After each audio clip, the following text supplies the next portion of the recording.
Hello students, पिछले video में हम लोगों ने परमुटेशन या क्रमचय के बारे में पढ़ा था ना। क्रमचय क्या होता है? क्रमचय मीन्स क्रमयुक्त चयन, है ना। ये हम लोगों ने हिंदी देखा था इसका, परमुटेशन या क्रमयुक्त चयन। क्रमचय मतलब क्रमयुक्त चयन।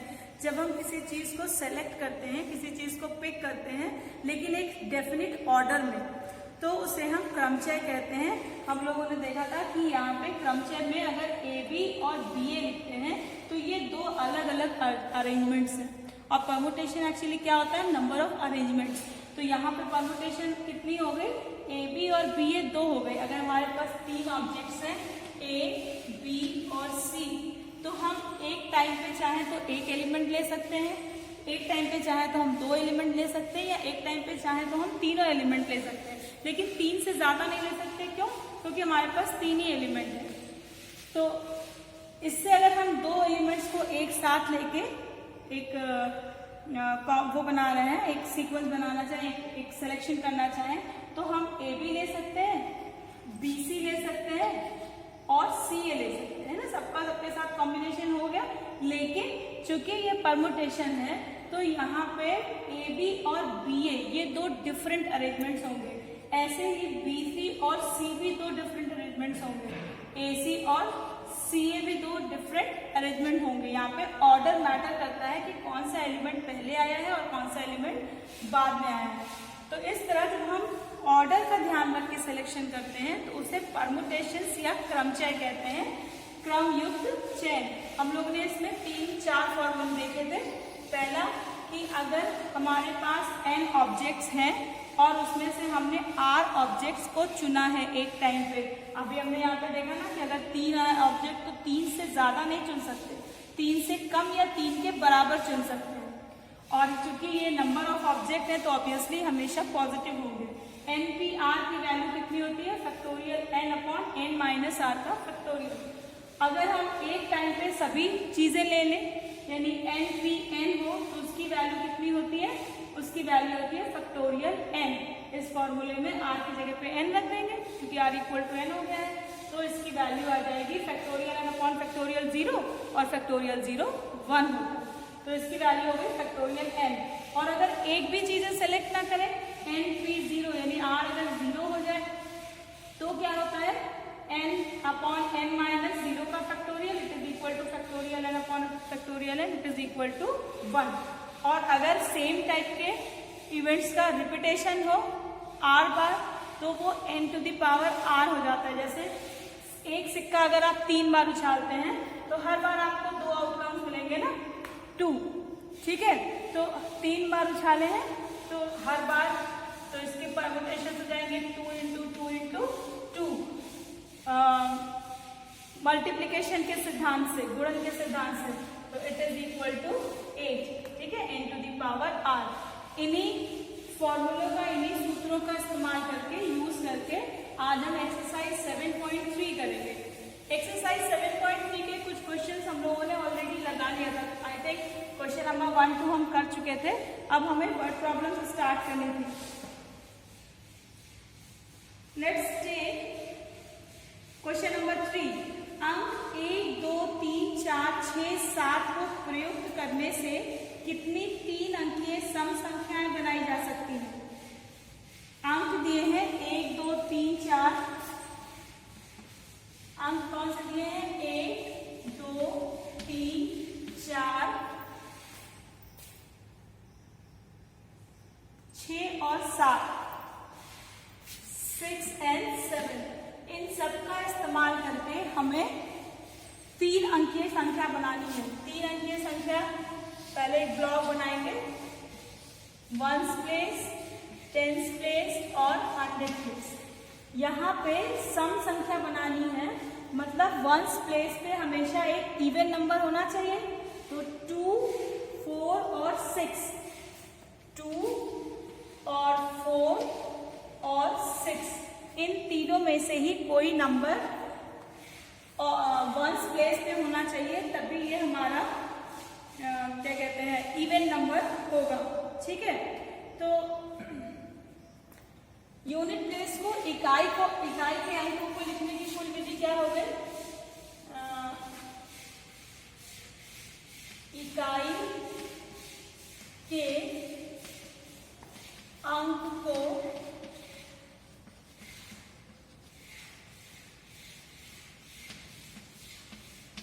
लिखने की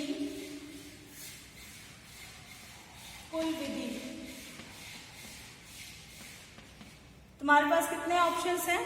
2, 4 और 6। 3 ऑप्शंस हैं। 2 लिख सकते हैं या 4 लिख सकते हैं या 6 लिख सकते हैं, लेकिन एक टाइम पे हम कितने लेंगे? एक टाइम पर हम एक नंबर लेंगे ना, तो it is equal to 3p1। अभी हम इसकी वैल्यू फाइंड आउट नहीं करें, इसको सॉल्व नहीं करें इकट्ठे, जब हम गुणन का सिद्धांत लगाएंगे तब इसको सॉल्व करेंगे।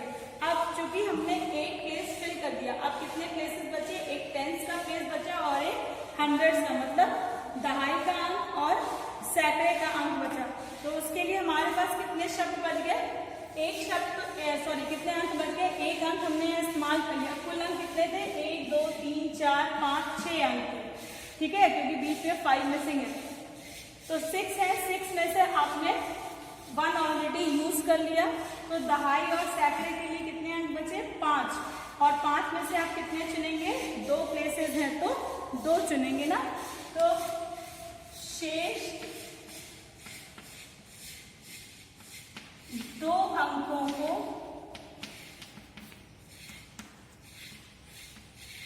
चुनने की कुल विधि it is equal to out of 5 आप कितने चुनेंगे? 2, ठीक है। तो जब आप वंस का प्लेस चुन लेंगे, टेंस का चुन लेंगे और हंड्रेड्स का चुन लेंगे, जब तीनों प्लेसेस को आप चुन लेंगे उसके बाद आपका काम पूरा होगा। तो देयरफॉर गुणन के सिद्धांत से, गुणन के सिद्धांत से कुल अंक कितने हो जाएंगे?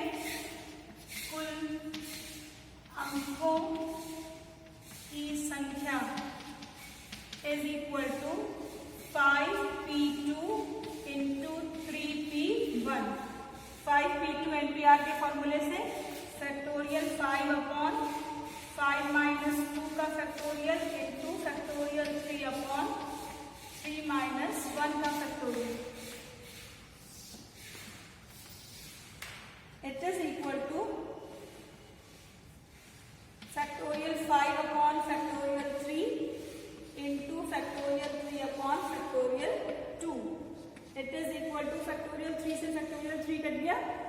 Factorial 5 is 5 into 4 into 3 into 2 into 1 upon factorial 2 means 2 into 1। It is equal to 5 4 जा 20, 23 जा 60। तो कितनी सम संख्याएं बन सकती हैं? इन अंकों का इस्तेमाल करके 7 सम संख्याएं बन सकती हैं। इट इज योर आंसर, ठीक है बच्चों। इस तरह के क्वेश्चंस तो आते ही हैं, कभी कभी NPR, अभी आप इसके बाद कॉम्बिनेशन का फॉर्मूला पढ़ेंगे, तो परमुटेशन और कॉम्बिनेशन के फॉर्मूले का इस्तेमाल करके हम N या R की वैल्यू भी फाइंड आउट करते हैं। तो let me do one for you. I hope कि ये क्वेश्चन आपको समझ में आया होगा। 6 डिजिट से हमको सम संख्या बनानी थी, तो वंस प्लेस पे हमेशा एक सम संख्या होनी चाहिए। सम संख्या हमारे पास 3 थी, 2, 4 और 6। तो वंस प्लेस को भरने के लिए 3 ऑप्शन हमारे पास है एंड आउट ऑफ 3 हम एक टाइम पर एक चुनेंगे। तो 3p1 हो गया, एक का इस्तेमाल हो गया, तो बाकी 2 प्लेसेस के लिए 5 नंबर बचे हमारे पास। तो उनको भरने के लिए आउट ऑफ 5 हम कोई भी 2 नंबर सेलेक्ट कर सकते हैं, और चूंकि ये दोनों सिलेक्शन के बाद ही हमारा काम पूरा होगा, इसलिए यहाँ पे गुणन का सिद्धांत लगाएंगे। तो गुणन के सिद्धांत से क्या होगा? 5p2 इंटू 3p1, और फिर इसको कैलकुलेट कर दिया तो इसकी वैल्यू आ गई 60, ठीक है। एक और तरह के question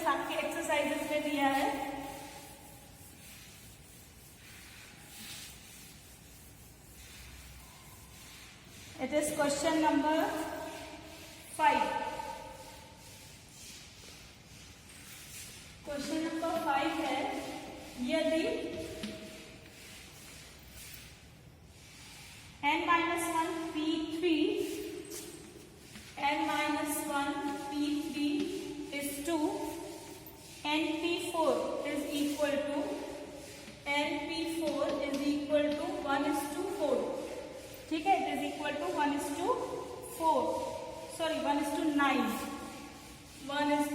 then find the value of n की वैल्यू फाइंड आउट करनी है। ये जैसे आपने रेशियोज पढ़े हैं ना पहले क्लासेस में, बिल्कुल हम उसी का यूज करेंगे। ये मतलब क्या हुआ कि n-1 P3 upon np4 is equal to 1/9। यहाँ पे फॉर्मूला लगाएंगे, फॉर्मूला क्या हो जाएगा, n-1 P3 मतलब n-1 का फैक्टोरियल अपॉन n-1 -3 का फैक्टोरियल होल अपॉन ये कितना हो जाएगा, फैक्टोरियल n अपॉन n-4 का factorial, it is equal to 1/9। So it implies n-1 का फैक्टोरियल अपॉन ये कितना हो जाएगा, n-1 -3, सो n-4 का फैक्टोरियल इनटू ये पलट जाएगा n-4 का factorial upon factorial n is equal to 1/9। So n-4 का फैक्टोरियल n-4 की फैक्टोरियल से कट गया। नाउ n-1 का फैक्टोरियल अपॉन फैक्टोरियल n को हम लिख सकते हैं n इंटू n-1 का फैक्टोरियल, ये हम पिछले क्लासेस में डिस्कस कर चुके हैं, it is equal to 1/9। So n-1 के फैक्टोरियल से n-1 का फैक्टोरियल कर दिया, 1/n is equal to 1/9, so n is equal to 9। n की वैल्यू कितनी आ गई, 9। ओके, तो इस तरह से आप इन क्वेश्चंस को भी सॉल्व कर सकते हैं। Similarly next question, question number 7।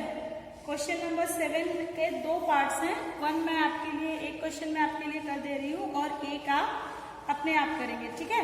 Question number 7, बस आपको फॉर्मूले याद होने चाहिए, अगर फॉर्मूले याद नहीं होंगे तो मैथ्स में कोई भी सम करना टफ हो जाएगा, लेकिन अगर आपको फॉर्मूले याद है तो आप जितनी ज्यादा प्रैक्टिस करेंगे आपके क्वेश्चंस को करने की स्पीड उतनी अच्छी होगी, आपकी रीजनिंग उतनी ही शार्प होती जाएगी कि मैं कौन सा फॉर्मूला यूज करूँ। 7 का first part, it is question number 7 first part, 5PR is equal to 2 into 6PR minus 1, 6PR minus 1, and we have to find out the value of R की वैल्यू निकालनी है। तो फॉर्मूला लगाएंगे, 5PR में factorial 5 upon 5 minus R का factorial, it is equal to 2 into, इसका मतलब हो गया factorial 6 upon 6 minus R minus 1 का फैक्टोरियल, ठीक है। So it is equal to factorial 5 upon 5 minus R का factorial is equal to 2 into factorial 6 upon, it is equal to 6 minus R और minus minus plus हो जाएगा, so it will be 6 + 1 7 minus R का factorial. So it is factorial 5 upon 5 minus R का factorial, it is equal to 2 into 6 को हम factorial 6 को हम लिख सकते हैं 6 इंटू 5 का फैक्टोरियल अपॉन, यहाँ पे देखो बच्चों, अगर 7 माइनस R के फैक्टोरियल को हम ओपन करेंगे, इसको सीरीज में खोलेंगे, तो हर बार हम क्या करते हैं, -1 करते हैं, तो 7 minus R into 7 minus R -1 आएगा ना, it will B 7 minus R -1, so it is 7 minus 1 6 minus R, तो नेक्स्ट क्या हो जाएगा 6 माइनस R, फिर 6 माइनस R से -1 करेंगे तो it will be 5 minus R, so it is 5 minus R का फैक्टोरियल। अब ये नीचे आएगा तो कट ही जाएगा, मैं इधर से ही काट दे रही हूँ। फैक्टोरियल 5 से फैक्टोरियल 5 कट गया, 5 माइनस आर के फैक्टोरियल से 5 माइनस आर का फैक्टोरियल कट गया, तो इधर बचा 1। It is equal to 2 into 6 upon 7 minus R into 6 minus R, so it is equal two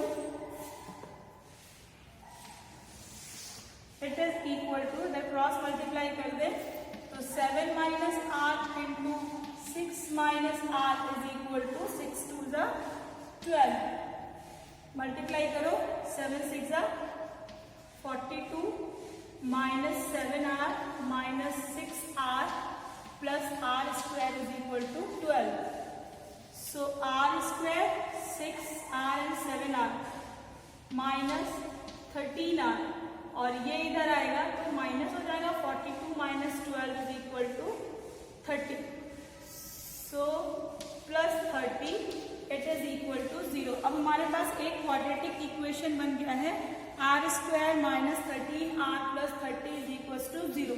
factor कर देंगे, आर स्क्वायर माइनस 6 5 ज़ा 30 होता है, और सॉरी 10 3 ज़ा 30 होता है, और 10 प्लस 3 13, सो हम इसे ब्रेक करेंगे, R square minus 10 R minus 3 R plus 30 is equal to 0। Then R common, R minus 10 minus 3 common, R minus 10 is equal to 0, so R minus 10 into R minus 3 is equal to 0, तो it implies R is equal to either 10 और 3। यहाँ पे n कितनी value दी गई है, n की यहाँ 5 है, यहाँ 6 है, इसका मतलब क्या हुआ कि r can not be greater than 6, r जो है वो 6 से बड़ा नहीं हो सकता, because since r is always less than n, है ना, तो therefore r must be not equal to 10, r 10 के बराबर नहीं होना चाहिए, therefore r is equal to 3, r की वैल्यू हो गई 3। It is your answer. Okay बच्चों, अभी तक हम लोगों ने जितने भी परम्यूटेशंस पढ़े हैं, क्रमशः पढ़े हैं, उस पर ऐसे कोई रेस्ट्रिक्शंस नहीं थे, बस हमें नंबर ऑफ ऑब्जेक्ट्स दिए थे और उनमें से हमें एक टाइम पे कितने चुनना है, हमने इस बात पे ही डिस्कशन किया था। अब हम पढ़ेंगे प्रतिबंधित क्रमशः यानी restricted permutations. Restricted permutations means कि जब हमारे पास हमें परम्यूटेशंस निकालने हैं, हमें नंबर ऑफ अरेंजमेंट निकालने हैं, लेकिन साथ ही साथ हमारे पास कुछ प्रतिबंध हैं, उन प्रतिबंधों का ध्यान रखना है हमेशा। जैसे हम एक एग्जाम्पल लेते हैं कि डॉटर शब्द के अक्षरों से कितने शब्द बनाए जा सकते हैं। डॉटर की स्पेलिंग क्या होती है, DAUGHTER,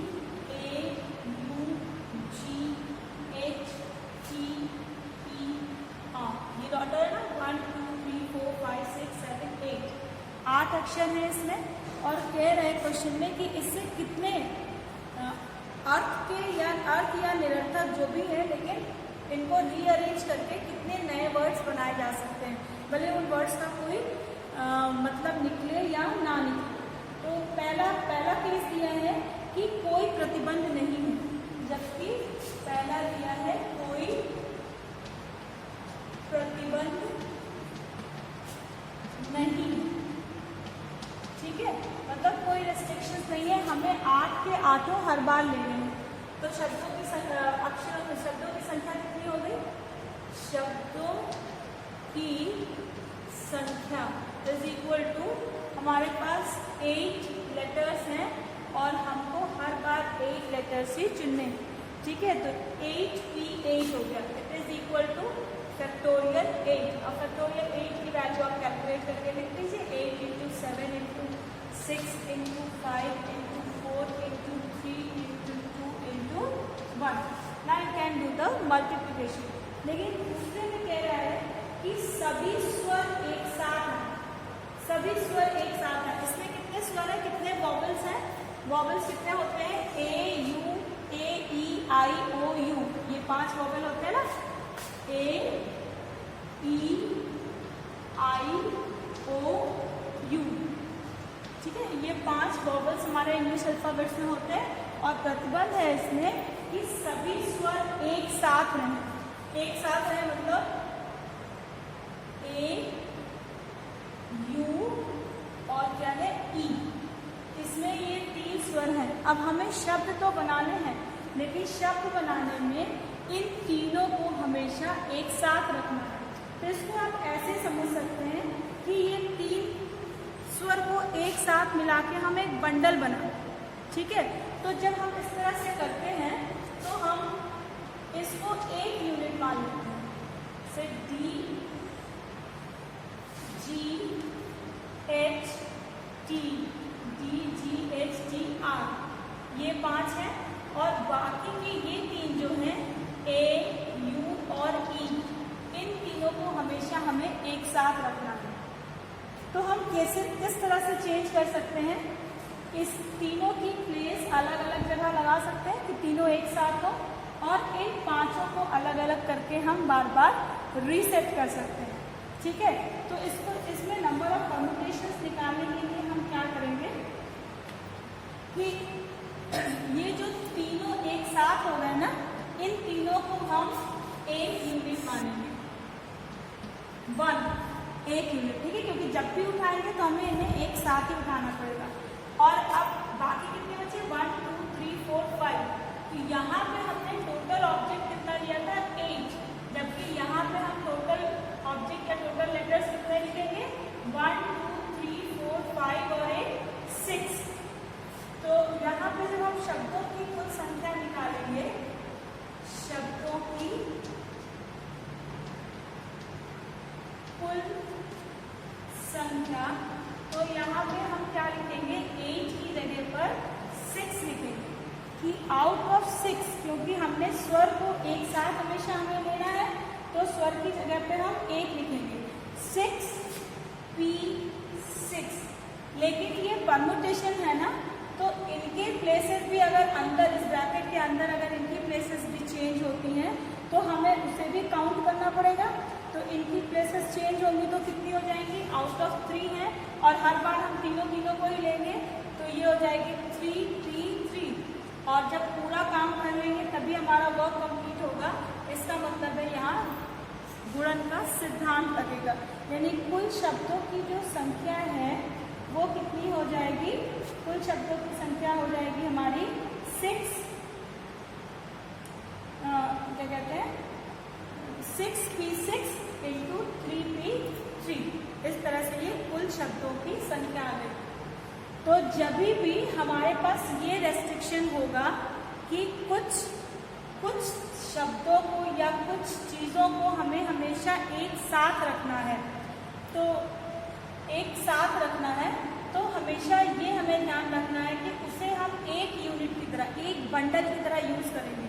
अगर ये कॉम्बिनेशन होता जहाँ पे क्रम का ध्यान नहीं रखना होता है तो हम इसे हमेशा एक ही मानते हैं, लेकिन ये परम्यूटेशन है, तो अगर ए यू ई में से भी एक का जगह बदलती है तो वो भी हमें कंसीडर करना पड़ेगा, ऑर्डर बदल जाएगा। तो इसलिए हम इसका परम्यूटेशन अलग से निकालते हैं 3P3, क्योंकि 3 अक्षर है और हमें हर बार तीनों ही लेने हैं।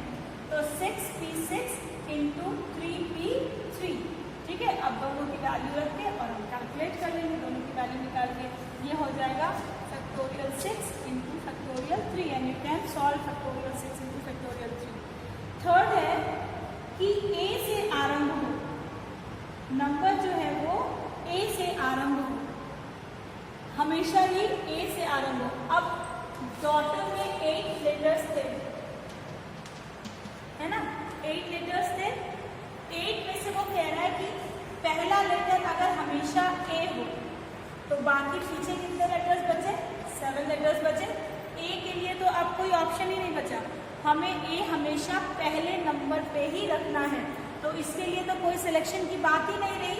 हमारे पास सिलेक्शन कितना बचा? ए से प्रारंभ होने वाले कुल शब्द। तो एक का सिलेक्शन में कोई रोल ही नहीं है, तो एक तो कट ही गया। सिर्फ इसी को बार बार हम चेंज कर सकते हैं। 77 बचे हुए 7 लेटर्स को ही हम हर बार अरेंज करेंगे, रीअरेंज कर सकते हैं। 77 it is equal to factorial 7। ठीक है। फोर्थ है कि आदि और अंत एक और आर है। अभी तक केवल फर्स्ट वाला रेस्ट्रिक्टेड था, फिक्स्ड था। अब वो कह रहा है कि पहला लेटर ए हो और अंतिम लेटर आर हो। तो इसका मतलब क्या हुआ कि पहला प्लेस भी हमारा 8 लेटर्स है ना, तो 1 2 3 4 5 6 7 एंड 8 इस तरह से बनेंगे 8 प्लेसेस। तो पहला भी फिक्स हो गया ए और अंतिम फिक्स हो गया आर। अब इन दोनों से हमें कोई सिलेक्शन से मतलब नहीं है। बचे कितने प्लेसेस, यहाँ से यहाँ तक 1 2 3 4 5 6। तो हमारे जो नंबर ऑफ परम्यूटेशन हो जाएंगे वो 66 it is equal to factorial 60। ठीक है। तो इस तरह के रेस्ट्रिक्टेड परम्यूटेशंस के क्वेश्चंस भी आपको करने हैं। ठीक है। आपके पास जो भी साइड बुक्स हैं उनमें आप इस तरह के रेस्ट्रिक्शंस वाले परम्यूटेशंस के क्वेश्चंस ढूंढिए, उससे सॉल्व कीजिए। और अगर इसमें कहीं भी आपको कोई दिक्कत आ रही है तो आप उसके लिए, या कोई डाउट है या ऐसा कोई क्वेश्चन है जिसको आपको लग रहा है कि इसके बारे में इसने इस टाइप के क्वेश्चंस के बारे में डिस्कस नहीं किया और साइड बुक में दिया हुआ है, तो please let me know, please inbox में और ask me during the query session. और फिर मैं आपसे कह रही हूँ कि please make the query session fruitful, make it वर्दी। हाँ, कुछ भी रजिस्टर्स कितने बनाने हैं, ये क्या करना है, वो क्या करना, अब इन सब के लिए बहुत टाइम हो गया। Now concentrate on your studies. आपने जो रजिस्टर्स बना लिए हैं, जो बुक्स आपके पास हैं, ठीक है, अब से आप पढ़ना शुरू कीजिए और क्वेरी सेशन में जो भी आपके डाउट्स हैं उनको पूछिए। ठीक है। Till then be safe, good bye.